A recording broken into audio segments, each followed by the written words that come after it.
Padre Celestial, Señor, te damos las gracias que podemos venir, Señor, en este día para adorar al Padre en espíritu y en verdad. Pedimos, Señor, por tus hijos en el mundo,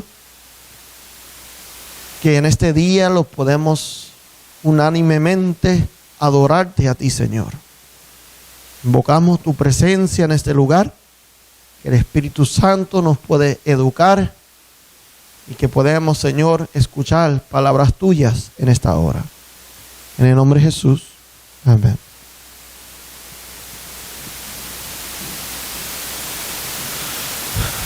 Pues antes de comenzar este sábado, quiero mencionar que el tema que presentamos el sábado pasado sobre las personas de color dentro del movimiento milerista, recibí mucho comentario de muchas personas en diferentes partes del mundo y lo encontraron muy interesante. Yo creo que, y esto incluyéndome a mí, no sabíamos mucho de esa historia de grandes grupos de personas de color tenían parte en el movimiento, ¿verdad? Y esa historia que no se cuenta.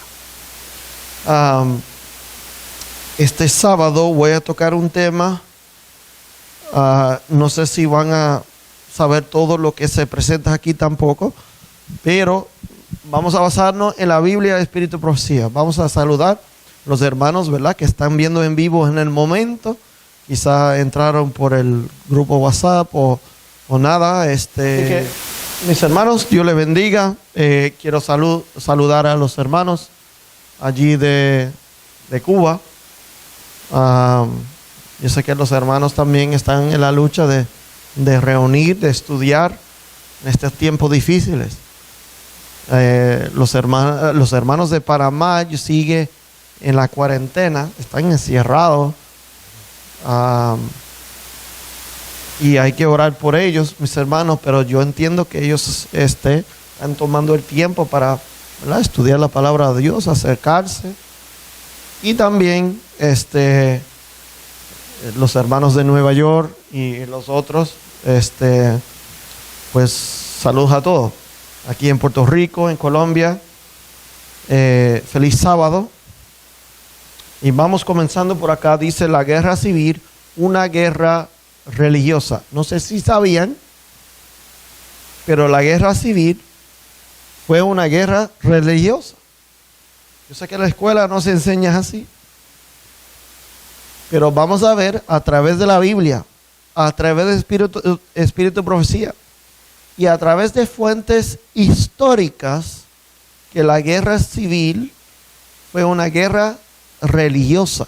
Y vamos a ver cuánto está involucrado en estas cosas. Mira lo que dice la Biblia.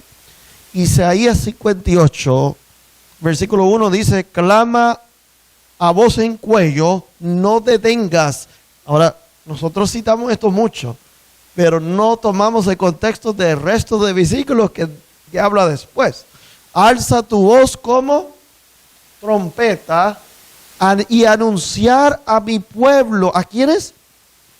Mi pueblo su rebelión y a la casa de Jacob su pecado. Mira cómo sigue. Versículo 2 dice que me buscan cada día y quieren saber mis caminos, como gente que hubiese hecho justicia.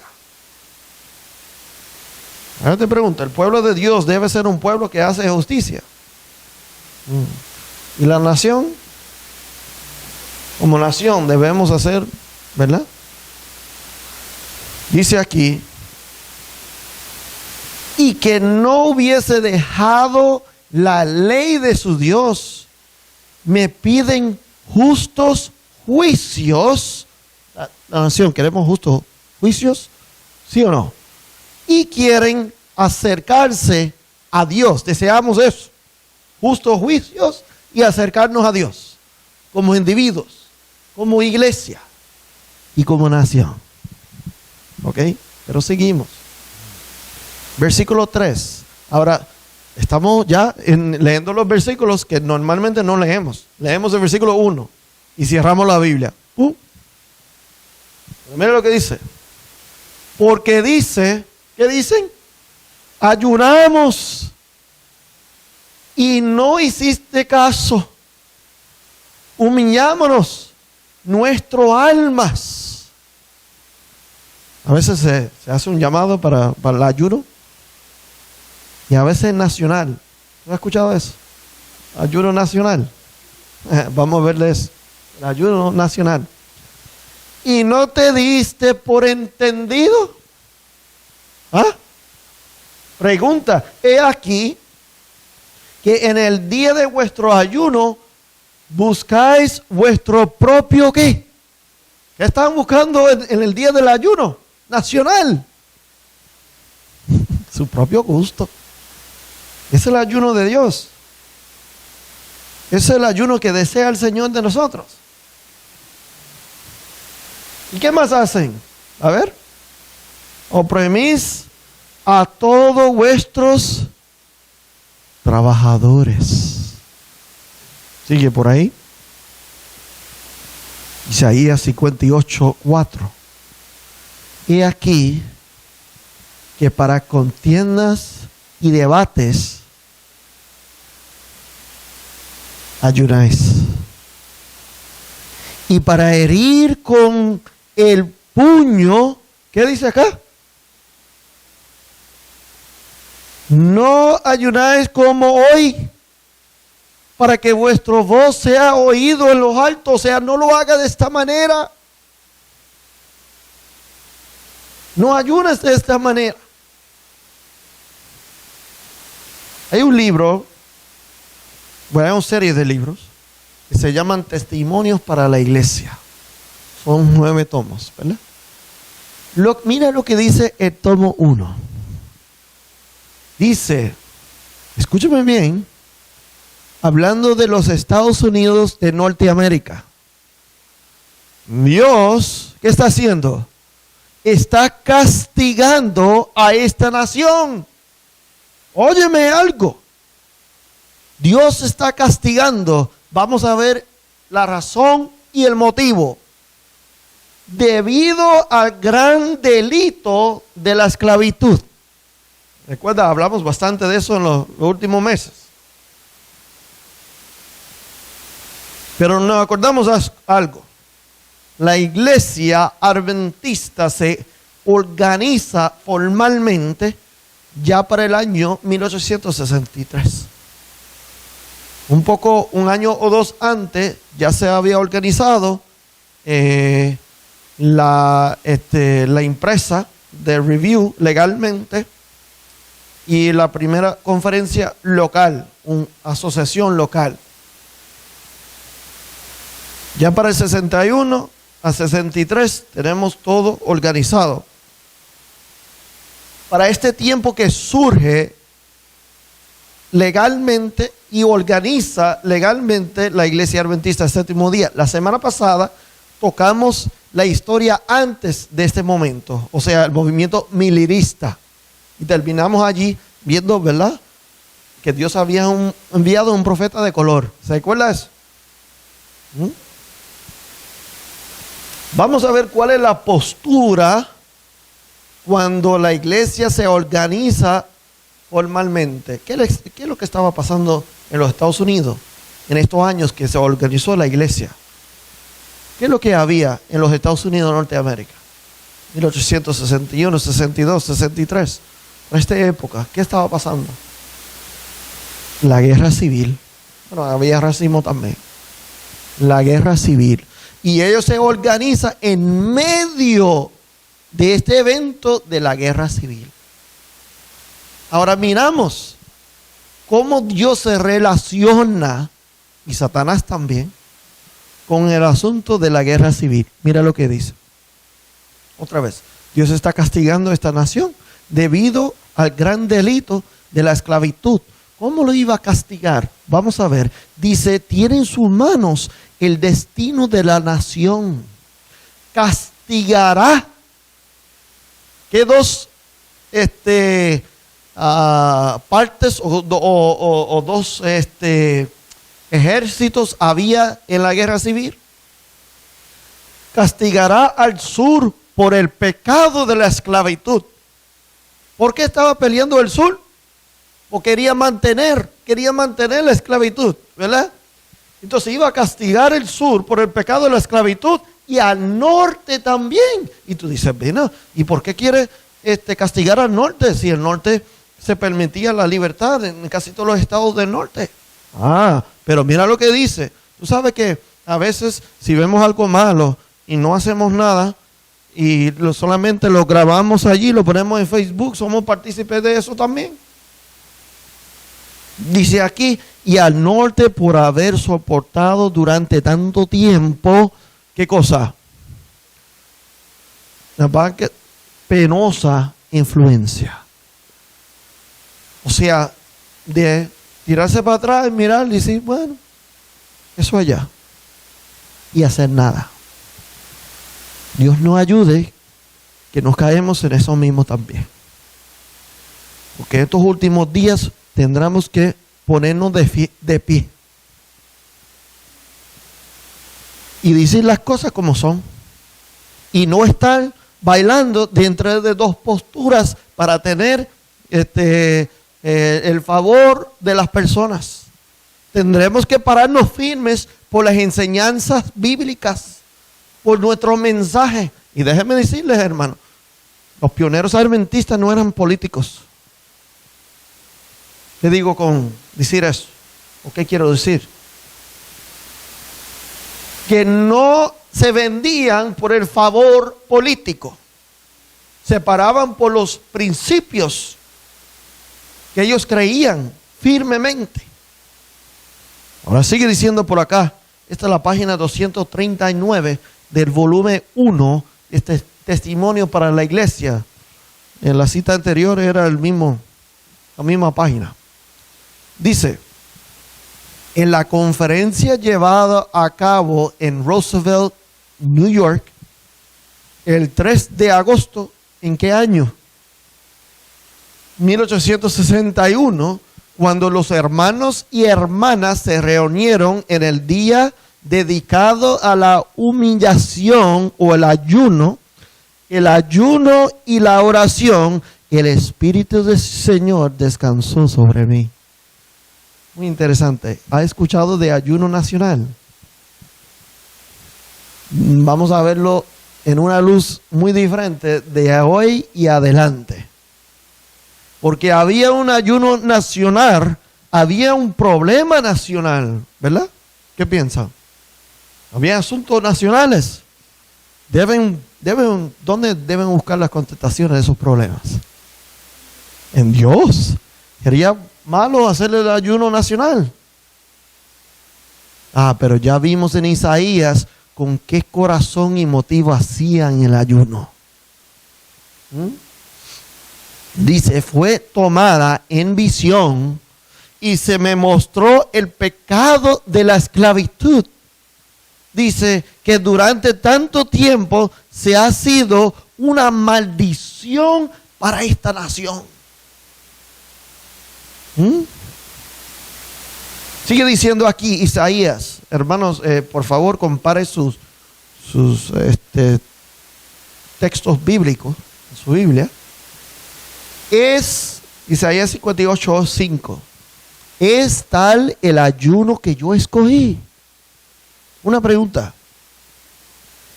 ¿Es tal el ayuno que yo escogí que de día aflija a los hombres su alma, que incline su cabeza como unco y haga cama de silicio y de ceniza? Pregunta. ¿Llamaréis esto ayuno y día agradable de Jehová? Una pregunta. Dice aquí, ¿no es más bien el ayuno que yo escogí? Mira lo que desea Dios, el ayuno que quiere Dios. Mira, debemos hacer ¿qué? Desatar las ¿qué? Ligaduras de ¿quiénes? ¿De qué? De impiedad. de exhortar, ¿qué dice tu versión, Charlene? De maldad. Dice, soltar las cargas de ¿quiénes? De la opresión y dejar ir libres a los ¿quiénes? Quebrantados, que rompáis todo yugo. Ese es el ayuno que quiere el Señor. No es decir, bueno, vamos a ayunar porque Dios nos da la victoria, mientras nosotros seguimos despóticos, no siendo justos con los demás. Sigue diciendo, versículo 7. No es que partas tu pan con el hambriento. No es el ayuno que el Señor quiere. Que se cambia normalmente que se hace y ahora entramos a hacer lo que es la voluntad de Dios. Mira lo que es la voluntad de Dios. Partas tu pan con el hambriento. Hambriento. ¿Hay personas que tienen necesidad? Y a los pobres errantes albergues en casa. Y cuando veas al desnudo, lo cubras. No te escondas de tu hermano. Hay que leer Isaías 58 otra vez. El ayuno que Dios desea de nosotros no es solamente abstenerse de comida. Es un cambio en el comportamiento. Ayunamos como individuos y como nación, como iglesia, para que Dios no puede humillar, no puede instruir, pero ahora podemos reflejar la voluntad de Dios como individuos, como iglesia y como nación. ¿Sabe que a veces nosotros ayunamos por motivos propios y solamente por eso? Ayunamos, decimos, yo quiero comprar la casa. Voy a pedir a Dios que obre en abrirme la puerta para comprar una casa. Y ayunamos con solamente agua, ni siquiera comemos. Pero es el motivo para que yo pueda tener la casa. Pero porque alguien está sufriendo, un hermano que está en la iglesia que tiene cáncer, un hermano que ha perdido todo, o el matrimonio de un hermano aquí en la iglesia, o por otro motivo y situación de pobreza, de lo que fuera, no ayunamos por eso. Ayunamos cuando me beneficia a mí.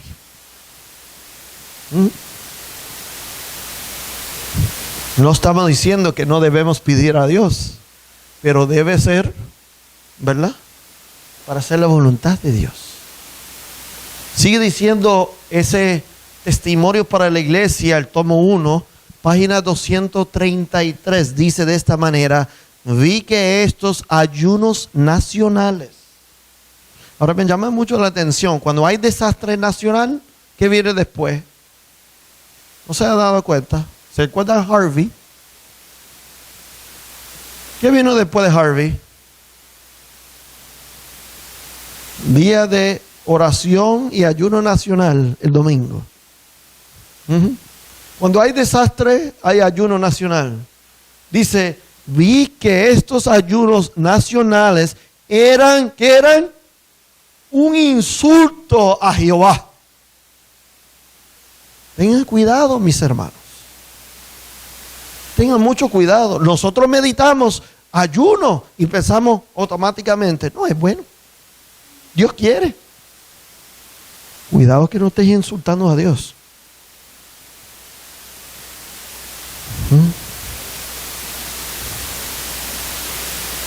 Dice acá, Él no acepta esta clase de ayuno. Ahora, mira lo espiritual que es esto. El ángel registrador anota lo siguiente con respecto a ellos. He aquí que para contiendas y debates ayunáis. ¿Por qué? Porque hay debates y contiendas políticas. Lo interesante es cómo se mezcla lo religioso con Washington.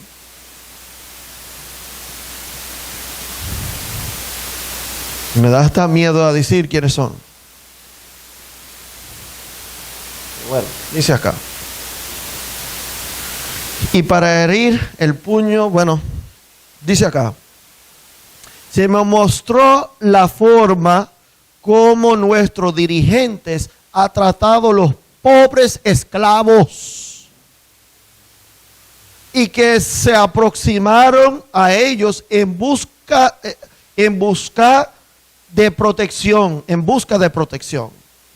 O sea, los esclavos vinieron a los dirigentes, a los líderes de la nación y deseaban ser libres.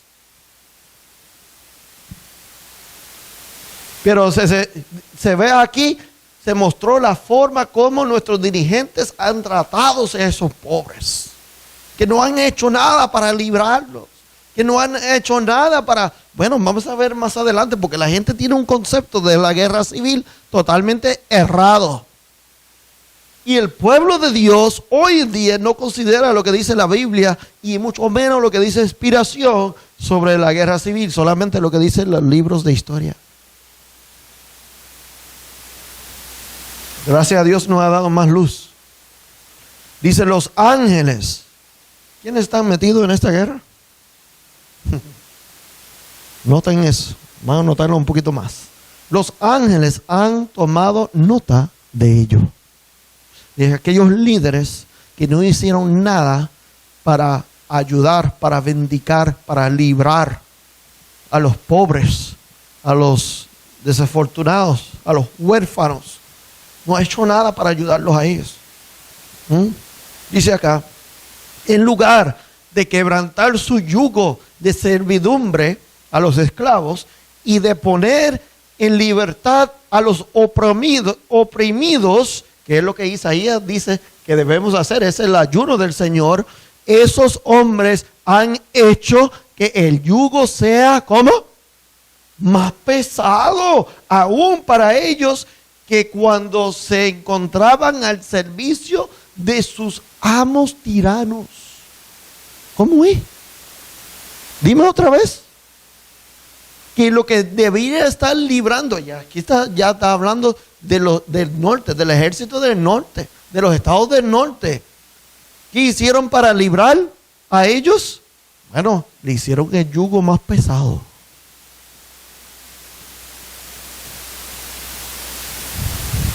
Sigue diciendo el volumen 1, Testimonio para la Iglesia, página 233. El amor a la libertad induce a los pobres esclavos a abandonar a sus amos y a arriesgar sus vidas al fin de obtenerla. ¿Cómo lo hicieron? O cómo ellos, ¿verdad?, pusieron su vida en riesgo. Fueron a escapar sus dueños para ser voluntarios en la causa del ejército. Fueron corriendo, dejando esos lugares. Esto estamos hablando de los esclavos en los estados del sur. Se escapaban y dejaban los amos. Ahora, si se permitiera, por algún motivo lo cogieron, lo atraparon aquellos esclavos que estaban huyendo, que estaban y se lo atrapaban, ponían en riesgo su vida, mis hermanos. Pero ellos querían ayudar al ejército del norte a vencer, porque pensaba que esa promesa le iba a llegar a libertad para ellos. Y por eso estaban dispuestos a imponerse en peligro. Pero dice acá, nunca ellos se iban a aventurar a abandonar sus amos y a exponerse a las dificultades y los horrores que les esperaban a ser recapturados. Si ellos no tenían la esperanza de la libertad, ellos nunca iban a ir a escaparse y ponerse en peligro. Dice, si no tuvieran un fuerte amor a la libertad, tal como cualquiera de nosotros. Y si ellos no amaban y tenían el deseo de ser libres, no hubiesen puesto en esa posición. Mira, era un peligro. Un esclavo tratar de escaparse de su dueño. Si lo tomaban, ¿tú sabes lo que pasaba? Podía ser la muerte, o podía ser agolpeado de una manera exagerado, ¿verdad? Marcado por vida. Podía ser, el asunto era que era un castigo muy severo. Ellos ponían en riesgo su vida y la vida de su familia. ¿Ok? Pero ellos lo hacían por el deseo de la libertad. No sé si se acuerda, la semana pasada mencionamos el Sojourner Truth. Ella se escapó. También Harriet Tubman. Ella se escapó. Harriet Tubman, la más interesante de todo. Ella se escapó y fue y libró casi toda su familia y los amigos y cuantos cientos y cientos de otros esclavos también. Se dedicó toda su vida a librar a los esclavos. No solamente se escapó ella, sino dedicó su vida a ayudar a otros a obtener la libertad. Sigue diciendo la página 239. Mira lo que dice Elena G. de White. La ley contra los esclavos fugitivos. Y déjame hacer un paréntesis aquí. Y hubiese puesto las citas acá. Pero Elena G. de White habla claramente, abiertamente, que la ley contra los esclavos fugitivos, había una ley que había pasado nacionalmente, tanto como en el estado del norte como en el estado del sur había esa ley, que si se tomaban uno de esos fugitivos, usted tenía que entregarlos a sus dueños. Ustedes. Es como decir hoy en día que si encontramos a alguien indocumentado que nos llega y nos pide ayuda, usted tiene la tarea de llevarlo a las autoridades y regresarlos a ellos. Elena G. de White abrió abiertamente, dijo, a esa ley los adventistas del séptimo día no tienen que guardarla. No tiene que hacerle ningún caso, sea la consecuencia que sea. ¿Cuál era la postura de los adventistas del séptimo día? ¿Tenían postura? ¿Sí o no? Eran firmes.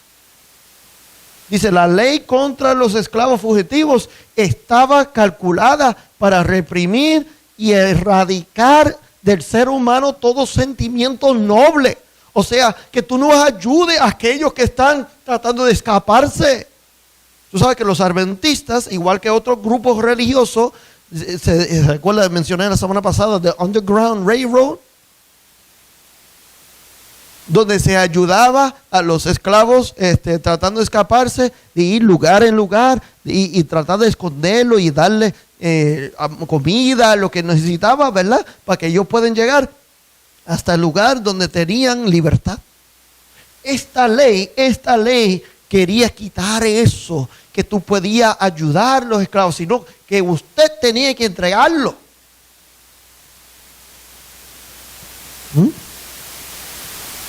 Dice aquí, quería erradicar del ser humano todo sentimiento noble y generoso de simpatía que pudiera surgir en su corazón en favor de los esclavos oprimidos o sufrientes. Gracias. Que tú ves a alguien oprimido o esclavo sufriendo y le desea de la bondad de lo que Dios pone en tu corazón ayudar a esa persona. Esa ley decía que tú no podías. ¿Qué postura tomó los adventistas en este asunto político? No apoyamos. Y como vimos, los pioneros de esta época eran anti-esclavos. Prestaban su voz para promover la libertad Y déjenme decirle, los mensajes de los tres ángeles tienen que ver con la libertad. La libertad de conciencia. La libertad de los deseos de la vida. La libertad de escoger. Es más, el mensaje del evangelio es uno basado en la libertad. Usted puede decidir que si quiere seguir a Dios o no. Porque Cristo no forza a nadie. Ahora hay consecuencias que pagar si no desean seguir a Cristo, ¿no? Dice acá. Este mal, la página 239, se encuentra en oposición directa a las enseñanzas de Cristo, hablando de la ley que pasaron. El azote de Dios ahora, ¿tú sabes por qué? Porque esa ley se puso tanto en el norte como en el sur. Y ahora dice, el azote de Dios ahora se ha descargado sobre el norte. Y siempre se pensaba, bueno, los norte han estado libres, ellos trabajaban para librar a los esclavos. No, Dios le estaba castigando en la guerra civil. Según inspiración. Dice, porque se ha sometido durante tanto tiempo a los avances del poder esclavizador. Dice la página 239, es grande el pecado de los hombres del norte, porque favorecen la esclavitud. ¿Qué pasó en el norte?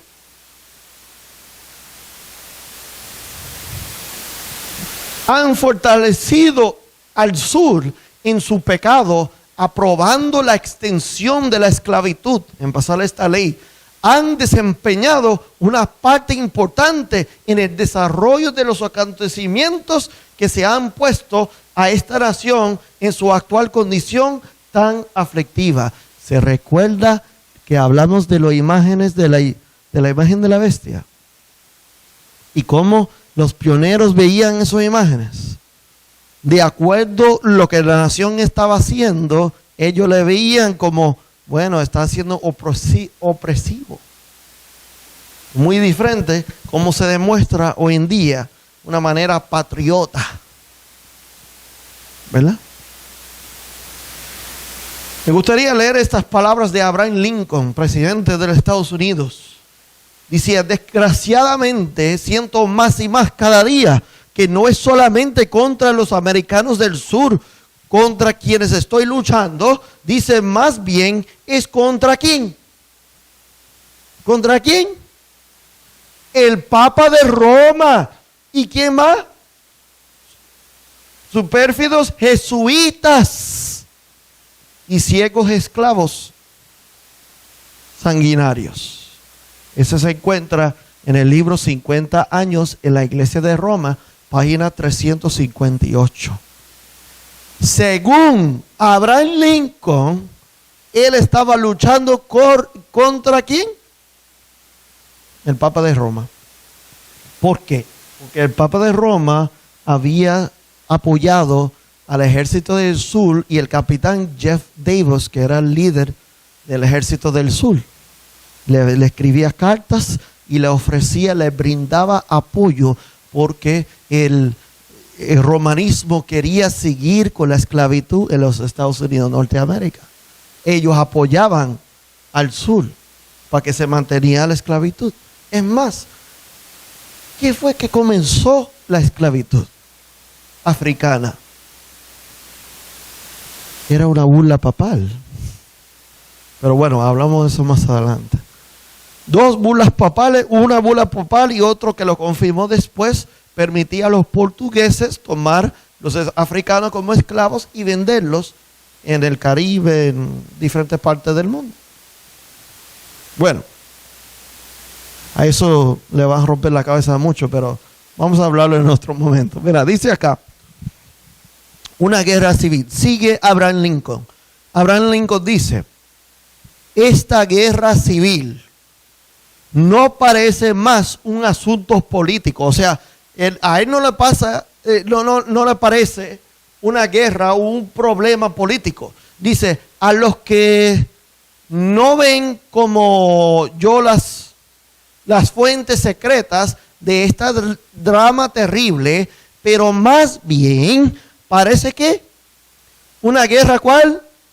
Religiosa. Dice que una guerra civil. ¿Es quién? Roma quien quiere dominar. La guerra civil. ¿Por qué se peleó la guerra civil?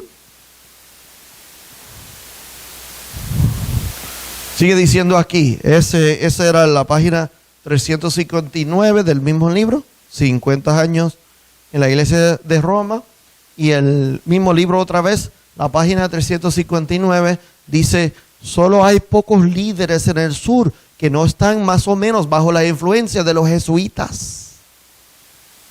En los Estados Unidos.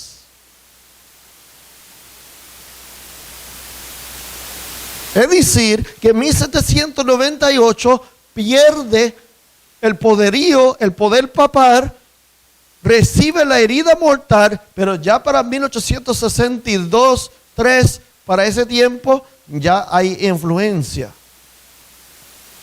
en los Estados Unidos de Norteamérica. Que ya no sea nación protestante, que vuelve hacia el poderío de la Iglesia Católica.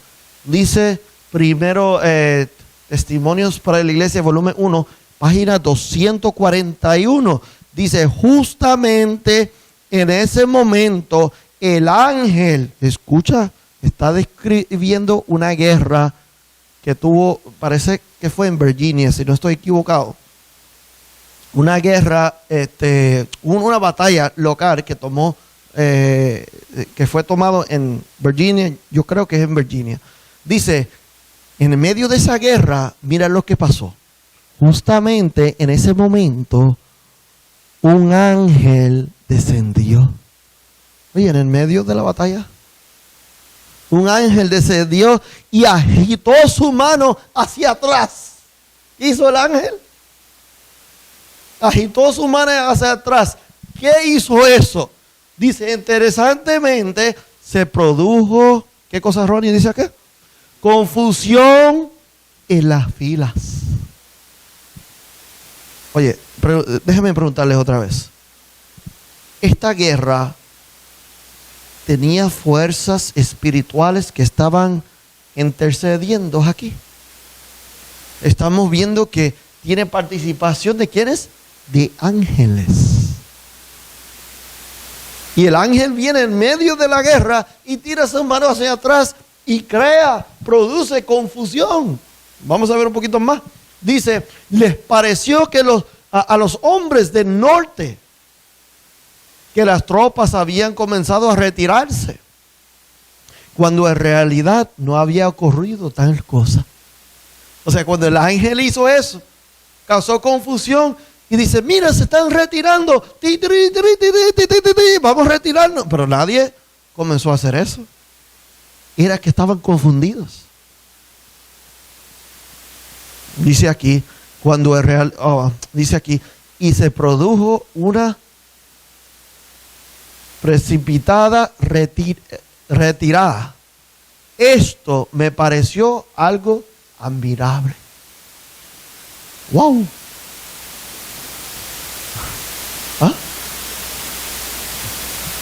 Y también Miller, ¿verdad?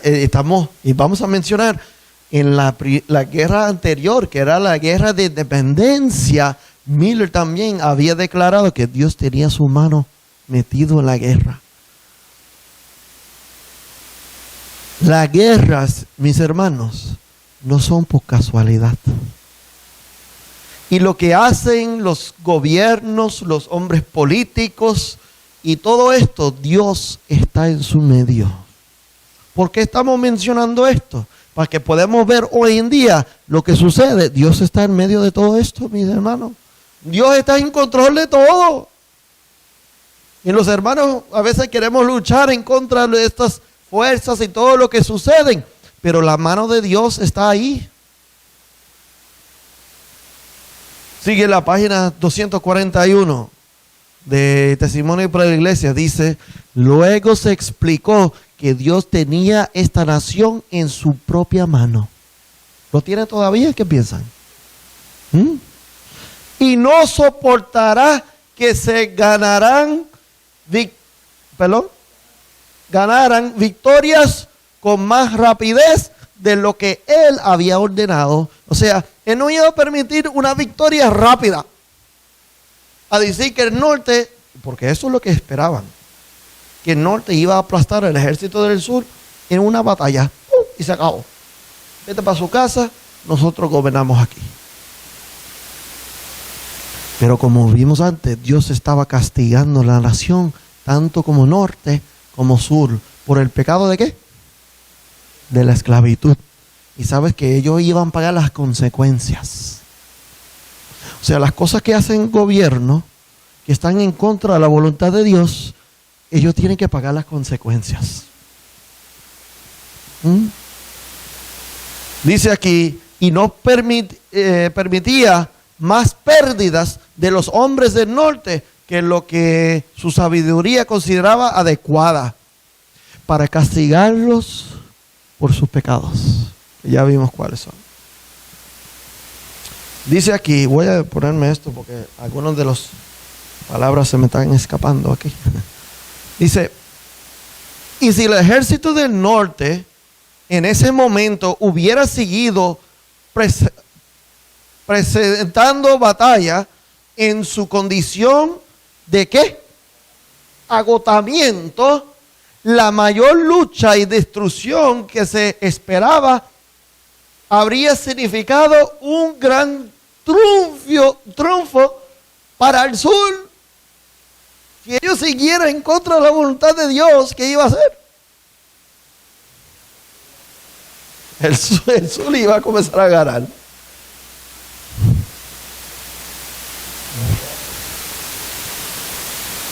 Dice, Dios estaba dispuesto. No, gracias, Charlie. Es bueno saber que están despiertos. Fue error mío, ¿verdad? Dios no estaba dispuesto a permitirlo. Rápido me saqué los lentes y no lo vi. Dios no estaba dispuesto a permitirlo, de modo que envió un ángel, para que podía interferir en la batalla. Ahora dime tú, era una guerra espiritual. Nosotros solamente hablamos de los políticos, pero nunca nosotros consideramos el concepto espiritual de la guerra civil o la guerra de independencia o ninguna de las otras guerras. Hablamos de la guerra de terrorismo. ¿Habrá algo espiritual ahí? Bueno, no hablo mucho de eso. De repentina retirada de las tropas, la repentina retirada de las tropas del norte es un misterio para todos. No saben que la mano de Dios había intervenido en este asunto. Ahora, vamos a ver cuán profundo es la lucha. Porque Dios obra y lucha en favor del bien, o sea, de la voluntad de Dios. Pero Satanás se queda con los brazos cruzados, o él va a luchar también. ¿Qué piensan, mis hermanos? Dice página 324 de Testimonios para la Iglesia, volumen 1. Muchísimos hombres que ocupaban puestos de autoridad, generales y oficiales, obraban en conformidad con instrucciones comunicadas por ¿quiénes? Por espíritus.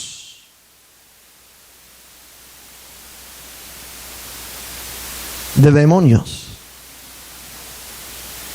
¿Era una lucha espiritual? ¿Qué piensan, mis hermanos? A veces no quiero ni hablar más, solamente contemplar lo que estamos leyendo. Por espíritu, dirigido por espíritu.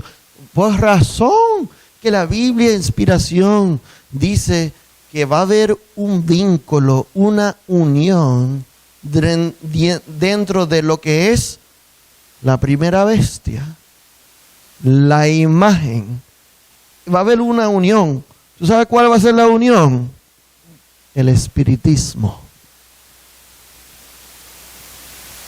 Seguimos. Página 324. Sigue diciendo, escuchen, los espíritus de demonios profesando ser soldados muertos. ¿Qué estaban pasando durante la guerra civil? Y hábiles generales.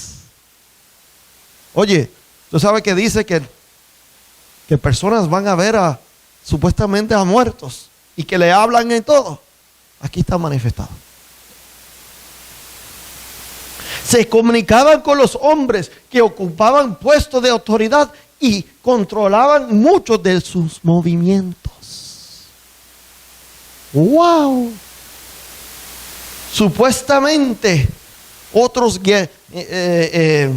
guerrilleros o capitanes que ya se habían muerto, ahora vienen de la muerte para dar consejo.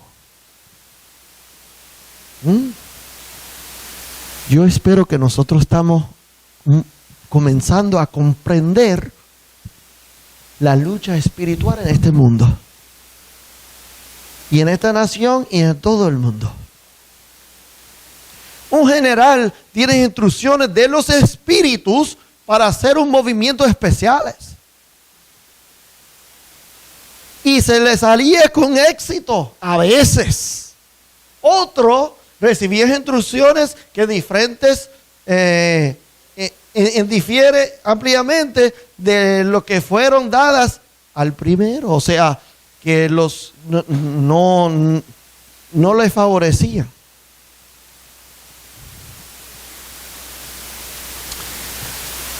Esto sigue siendo interesante. Mira lo que dice. En algunos casos, los que seguían las instrucciones ganaban la victoria, pero más frecuentemente experimentaban la derrota. ¿Quién estaba dirigiendo? Aquí mismo estamos viendo lo que va a pasar después del milenio. Va a haber lo mismo que va a pasar después del milenio. Satanás ahora dirige los resucitados muertos que resucitan en la segunda resurrección, ahora a la guerra en contra del pueblo de Dios.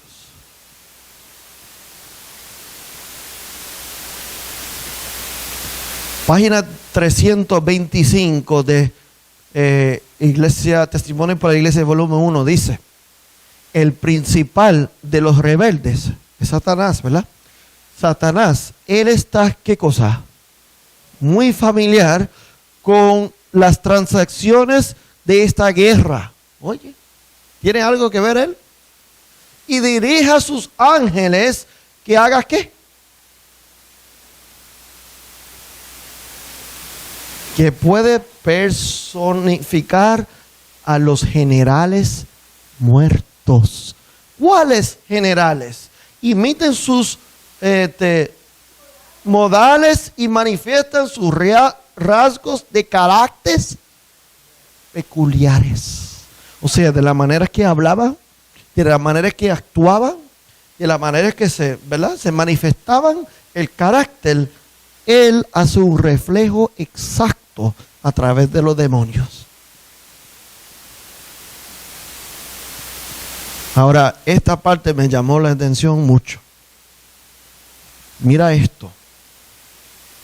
Los dirigentes, en la página 325, los dirigentes del ejército realmente creen en la guerra civil que los espíritus de sus amigos y de los soldados muertos, los padres de la guerra, ¿de cuál? De la revolución, lo están guiando. O sea, los que murieron en la guerra de la independencia, el que estaba Miller, ¿verdad? Ese es que le está dirigiendo a ellos en la guerra civil. Supuestamente. ¿Se recuerda la causa en la guerra de independencia? Era romperse, que ya no querían ser colonias de Inglaterra. Era un motivo justo. Y se habían unido las 13 colonias. Y radicaron la Constitución, donde la Constitución dice que los Estados Unidos nunca puede tener una colonia. ¿Recuerdas hablamos? Entonces ellos peleaban, muchos dieron su vida, ¿verdad?, para obtener la libertad y independencia que tiene la nación de los Estados Unidos hoy en día, de no ser una colonia de Inglaterra. Pero estos demonios se levantaban, yo me imagino que estaban como haciéndose pasar por George Washington o yo no sé quién, ¿verdad? Y pareciendo a estos en la guerra civil, y los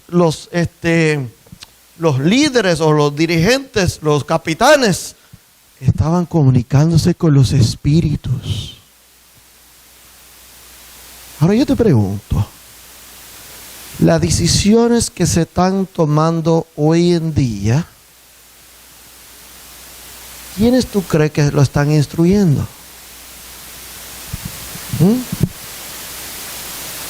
O uno de los dos, ¿verdad? Oramos, y por eso oramos que el Señor dirija y tenga en sus manos la parte que Él permite. O sea, que Dios dirija lo que Él permita, pues Él permite. Pero se está comunicando con uno de los dos. Y muchas veces vemos que está comunicando con el maligno.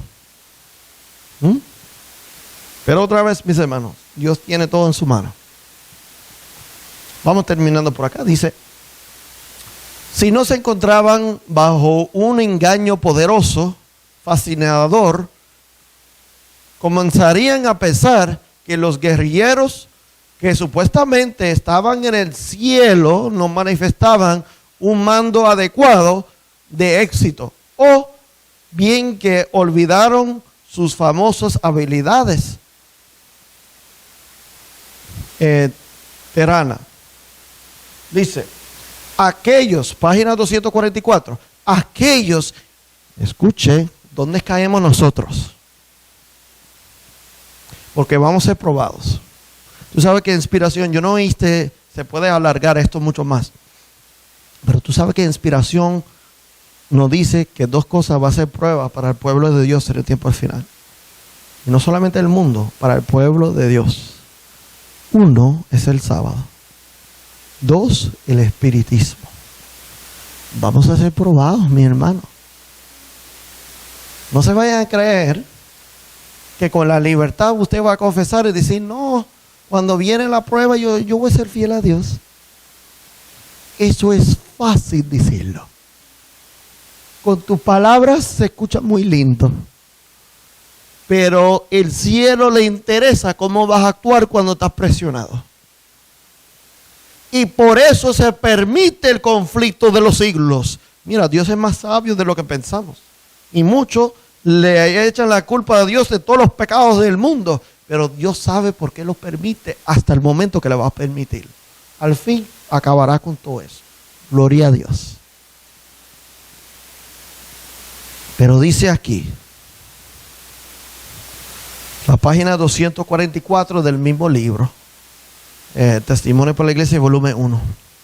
Aquellos entre los observadores del sábado que no han estado dispuestos a hacer sacrificios. ¿Qué tenemos que hacer en estos momentos?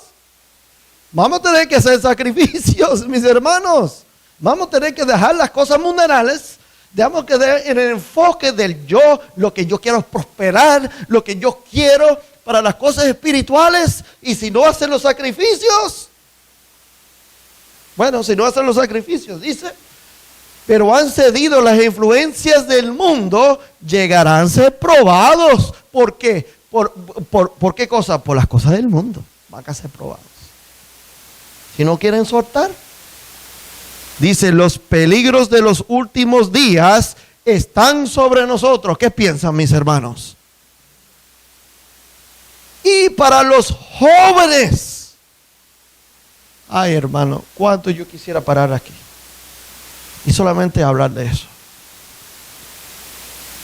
Hermanos, debemos preguntarnos, como padres, como individuos y como iglesia, ¿estamos preparando a nuestros jóvenes para esta lucha?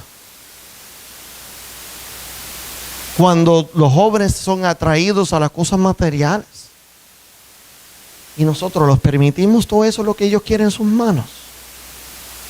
Todas las cosas que son degeneradas moralmente hablando. Y los caracteres que ellos forman cuando ellos, no, yo quiero eso, ¿sabes? Del carácter que se está formando, mis hermanos. Lo damos instrucción espiritual a ellos, que pueden reflejar el carácter de Cristo. ¿Y qué tarea, qué obra está haciendo la iglesia? O decimos, bueno, como eso es malo allá afuera, dale lo que ellos quieren, pero darlos aquí para que se queden acá. ¿Tú crees que eso está ayudando, mi hermano? ¿Tú crees que eso está preparando a esos jóvenes para la guerra final? Mira, Satanás lo que quiere es que él puede adquirir una generación completa. Seguirlo a él. Que sean esclavos a las cosas materiales. Que tengan las características de Satanás en vez de Jesús. ¿Cuáles son las características de Satanás? Egoísmo. ¿Qué más? A ver. Orgullo. El yo. ¿Qué más? Rebeldía. Esa característica, Charlene, que estamos mencionando, ¿se ve en la juventud hoy en día?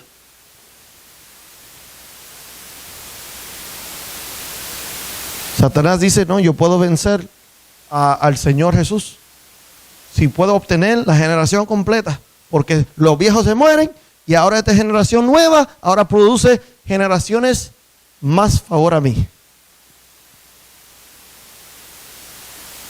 La iglesia tiene una obra que hacer, es preparar a esa generación para vindicar el nombre de Dios, para que ellos se puedan levantar y decir, yo soy cristiano y yo creo en estos principios. Este es el carácter de Dios. La generación más degenerada se puede parar y decir, no somos firmes en el Señor. Bueno, dice acá, dice que para los jóvenes se avecina unas pruebas que nunca se había anticipado. Se verán frente a dificultades sumamente graves. Será probada la autenticidad de su fe. Van a demostrar si son adventistas del séptimo día de verdad. Si ellos se visten como adventistas del séptimo día, si ellos hablan como adventistas del séptimo día, si ellos aman las cosas del mundo como mundanos o adventistas, van a ser probados, mis hermanos. Y nosotros, mira mis hermanos, por el amor a Dios, nosotros tenemos una obra que hacer en este mundo y no es criticar a nadie. Es interceder. Dice que debemos hacer una nación de reyes y sacerdotes. Se necesita jóvenes. No es decir, es que a todos los jóvenes les encanta el mundo y se pierden porque quieren perderse. Son unos rebeldes. Tú sabes muchas veces por qué son rebeldes. Por culpa de nosotros. Muchas veces. Rebeldes por culpa de nosotros, porque lo miramos y dice, tú estás comiendo carne todavía. Mis hermanos, es que no predicamos el evangelio como debemos hacerlo. Tú acusas a cualquier persona sentado aquí y a ver si viene la semana que viene. Y cuando viene la semana que viene, acúsalo otra vez, a ver si se queda. A veces se quedan los jóvenes 15, 16 años siendo acusados por una iglesia. Y cuando se hacen adultos, están felices por la cárcel. ¿Nunca le dimos las herramientas que necesitaron? ¿Nunca los apoyamos en las enseñanzas espirituales que necesitaban? Nunca le dieron oportunidad para escuchar su punto de vista. Mis hermanos, hay que obrar en favor de los jóvenes, de los niños, de la juventud también. Dios nos ayude a tomar nuestra parte. Es tiempo de predicar los mensajes de los 3 ángeles, mis hermanos. Sabemos, todos dicen que Cristo viene muy pronto. Lo dicen. Pero que los creemos ya es otra cosa, mis hermanos.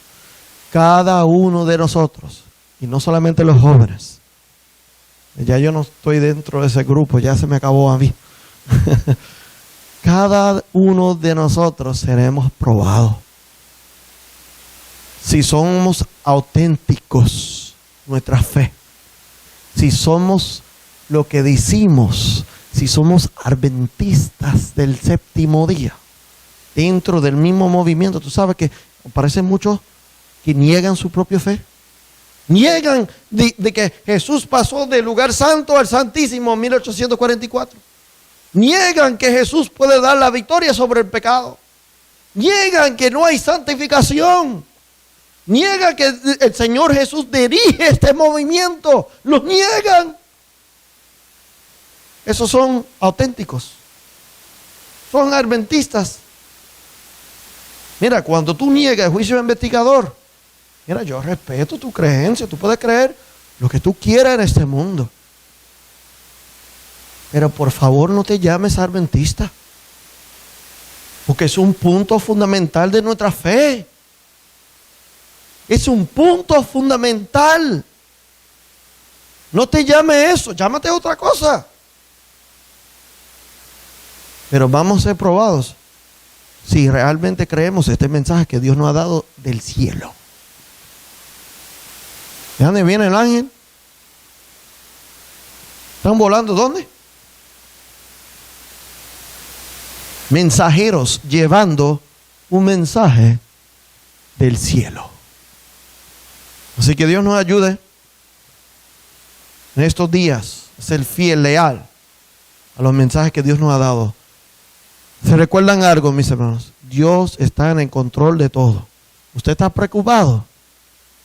¿Está preocupado por las elecciones? ¿Va a ganar Joe Biden o Donald Trump? No se preocupe, Dios está en control. No se preocupe. Lo que tenemos que hacer nosotros es la voluntad de Dios en nuestra vida. La voluntad de Dios como individuo, la voluntad de Dios como iglesia. Y no se olviden, mis hermanos. Los pioneros adventistas, cuando ellos vieron que la nación estaba haciendo lo incorrecto, ellos se pararon con decir, no vamos a apoyar esa idea. No vamos a ser parte de eso.